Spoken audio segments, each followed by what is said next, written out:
আসসালামু আলাইকুম। সপ্তম শ্রেণীর শিক্ষার্থীদের আজকে আমি স্বাস্থ্য সুরক্ষা নিয়ে যে প্রশ্ন আসার সম্ভাবনা রয়েছে সেটা নিয়ে আলোচনা করব। প্রশ্ন হচ্ছে খেলা শুরু করার আগে কি কি প্রস্তুতি নিয়েছিল, ওয়ার্ম আপ করেছিল কিনা ও কি কি করেছে, খেলা শেষে কুল ডাউনের জন্য কি কি করেছো। তো এখানে খেলাধুলা করার আগে আমরা জার্সি পরি, তারপরে হচ্ছে মানসিকভাবে প্রস্তুতি নেই। খেলার মাঠে কোথাও কোনো ক্ষতিকর বা ইনজুরি হতে পারে এমন ধরনের বস্তু যেমন ভাঙা কাঁচ, ইটের কণা আছে কিনা দেখেছি। খেলা শুরুর পূর্বে আমরা সবাই একত্রে ওয়ার্ম আপ করেছি, যার ফলে পেশিগুলো সংকুচিত হয়েছে। ওয়ার্ম আপগুলো নিচে উল্লেখ করা হলো। তবে একটা কথা কি, আমাদের যে কোনো খেলাতেই কিন্তু এই কাজগুলোই করা হয় এবং সবাই তাই করে। এক নম্বর হচ্ছে জাম্পিং জ্যাক। আমি এগুলো বর্ণনা দেব না, শুধু নামগুলো বলবো ভিডিও ছোট করার জন্য। তো তোমরা যদি পুরাটা দেখতে চাও তাহলে লিখে নিতে পারো, সমস্যা নেই।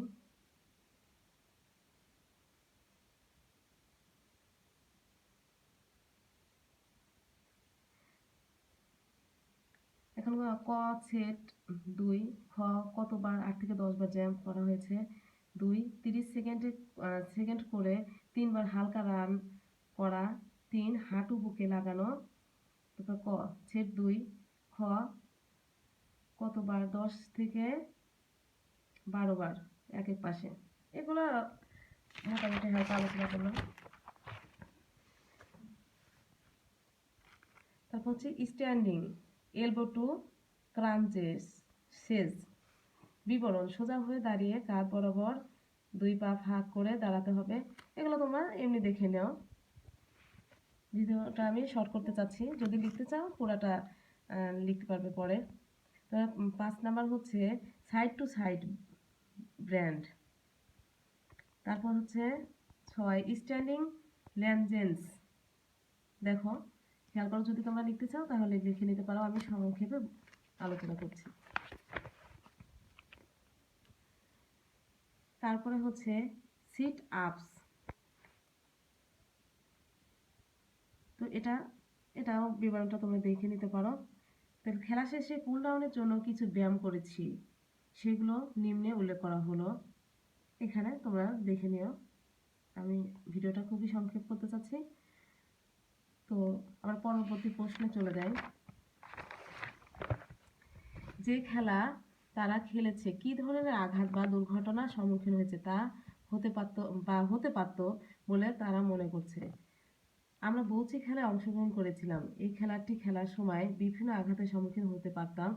এর মধ্যে উল্লেখযোগ্য মচকানো, পেশিতে টান খাওয়া, পেশি বা লিগামেন্ট ছিঁড়ে যাওয়া, নাক দিয়ে রক্ত পড়া ইত্যাদি।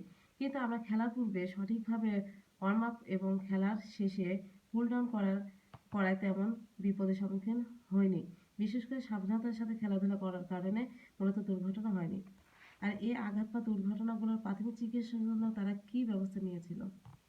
যদি দুর্ঘটনা হয়ে থাকতো তাহলে কি করতো? খেলাধুলার সময় দুর্ঘটনা বা শিকার হওয়া স্বাভাবিক ব্যাপার, এটাই তো স্বাভাবিক। দুর্ঘটনার দিক মাথায় রেখে আমরা ফার্স্ট এইড বাক্সের ব্যবস্থা করেছিলাম। এই বাক্সে ছিল তুলা, গজ, কাঁচি, ব্যান্ডেজ, অ্যান্টিসেপটিক ক্রিম, তারপরে হচ্ছে কাফড, থার্মোমিটার, ক্রেপ, ব্যান্ডেজ ইত্যাদি। এর পরের প্রশ্ন: নিজের প্রতিফলনের উপর ভিত্তি করে ভবিষ্যৎ পরিকল্পনা কি? তো সুন্দর ও সুস্থ জীবন গঠনে খেলাধুলার ভূমিকা অত্যন্ত গুরুত্বপূর্ণ। ব্যক্তি জীবন, পারিবারিক জীবনে, এমনকি জাতীয় জীবনে সফলতা লাভের পিছনে কাজ করে সুস্থ ও সুঠাম দেহ, আর এই সুস্থ দেহ গঠনের জন্য খেলাধুলা অপরিহার্য। তাই আমি খেলাধুলা কার্যক্রমের সাথে সবসময় জড়িয়ে থাকতে চাই। ধন্যবাদ।